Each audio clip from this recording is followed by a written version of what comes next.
ನಮಸ್ತೆ ಎಲ್ರಿಗೂ. ಇವತ್ತು ನಾನು ಬೆಳಿಗ್ಗೆ ಕಾಸರಗೋಡಿಗೆ ದೇವಸ್ಥಾನಕ್ಕೆ ಹೋಗಿದ್ದೆ ಸಪ್ತಾಹಕ್ಕೆ, ನಮ್ಮ ಸಪ್ತಾಹ.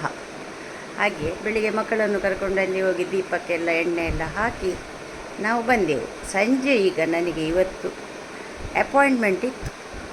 ಎಲ್ಲಿ? ನನ್ನ ತವರು ಮನೆ ಅಂತ ಹೇಳ್ತೇನಲ್ಲ ನಾನು, ಆನೆಪೋಯದಲ್ಲಿ ಒಂದು ನಂದು ಬಯಾಪ್ಸಿ ಇತ್ತು. ಹಾಗೆ ಮೊನ್ನೆ ಪೆಟ್ ಸ್ಕ್ಯಾನಿಗೆ ಹೋಗಿದ್ದೆ ಅಲ್ಲ, ಆವಾಗ ರಿಪೋರ್ಟಲ್ಲಿ ಬಯಾಪ್ಸಿ ಒಂದು ಮಾಡಬೇಕಂತ ನನಗೆ ಹೇಳಿದ್ದು. ಇವತ್ತು ಹೋಗಿ ಬಂದೆ.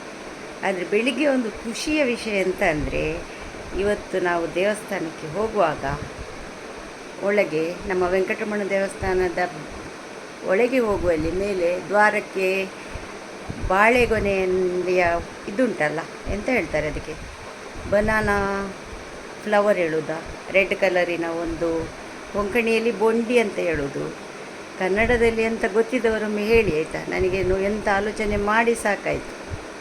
ಬನಾನಾ ಬ್ಲಾಸಮ್ ಹೇಳುವುದಾ ಎಂಥದ ಗೊತ್ತಿಲ್ಲ ನನಗೆ. ಇರಲಿ, ಅದು ಒಳಗೆ ಹೋಗೋದಕ್ಕಿಂತ ಮುಂಚೆ ಮೇಲಿನಿಂದ ಬಿತ್ತು.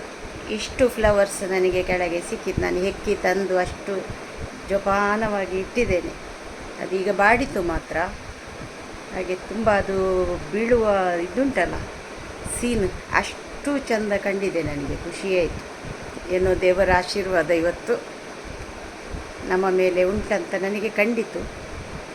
ಮತ್ತು ಮೊನ್ನೆ ಒಂದು ವಾರದ ಹಿಂದೆ ಪೆಟ್ ಸ್ಕ್ಯಾನಿಗೆ ಹೋಗಿದ್ದೆಲ್ಲ, ಆಗ ಮಗ ಹೇಳೋದು, ದೊಡ್ಡ ಮಗ ಮತ್ತು ಸೊಸೆ ಬಂದಿದ್ದರು ನನ್ನ ಜೊತೆ. ಆಗ ಅವರು ನೋಡ್ತಾ ಇದ್ರಂತೆ, ಬೆಳಗ್ಗೆ ಹೊರಗೆ ಯಾರು ಬರ್ತಾರೆ ಸ್ಕ್ಯಾನ್ ಆಗಿ ಎಲ್ಲರನ್ನು ನೋಡುವಾಗ ಎಲ್ಲರ ಮುಖ ಬಾಡಿತ್ತಂತೆ. ನನ್ನನ್ನು ನೋಡಿ ಅವರಿಗೆ ಆಶ್ಚರ್ಯ ಆಗಿ ಹೋಯಿತು. ಎಲ್ಲರೂ ಮುಖ ಇಷ್ಟು ಸಣ್ಣ ಮಾಡಿ ಬಂದಿದ್ದಾರೆ ಬೆಳಗಿಂದ ಸಂಜೆವರೆಗೆ. ಸಂಜೆ ಅಲ್ಲ, ಮಧ್ಯಾಹ್ನ ಆಗಿದೆ ನಂದು. ನಿನ್ನನ್ನು ನೋಡುವಾಗ ಆಶ್ಚರ್ಯ ಆಗ್ತದಮ್ಮ ಅಂತ ಹೇಳಿದರು. ಇವತ್ತು ಸಣ್ಣ ಮಗ ಬಂದಿದ್ದ ನನ್ನ ಒಟ್ಟಿಗೆ. ಒಂದು ಎಷ್ಟು ಹೊತ್ತು ಹಿಡಿಯಿತು ಒಂದು ಬಯಾಪ್ಸಿಗೆ? ನನಗೆ ಸಾಧಾರಣ 2 ಗಂಟೆ ಹಿಡಿಯುತ್ತಾ ಏನೋ. 5:30 ಟು ಇರಲಿ 5:30 ಟು 6:30, 1 ಅವರ್.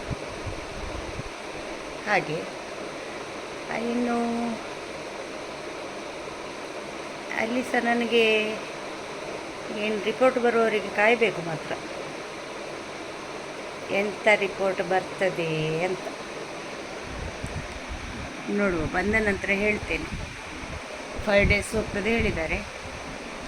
5 ಡೇಸ 6 ಡೇಸ ಎಂಥ ರಿಪೋರ್ಟ್ ಎಲ್ಲ ಹೇಳ್ತೇನೆ. ಬಾಯ್ ಬಾಯ್.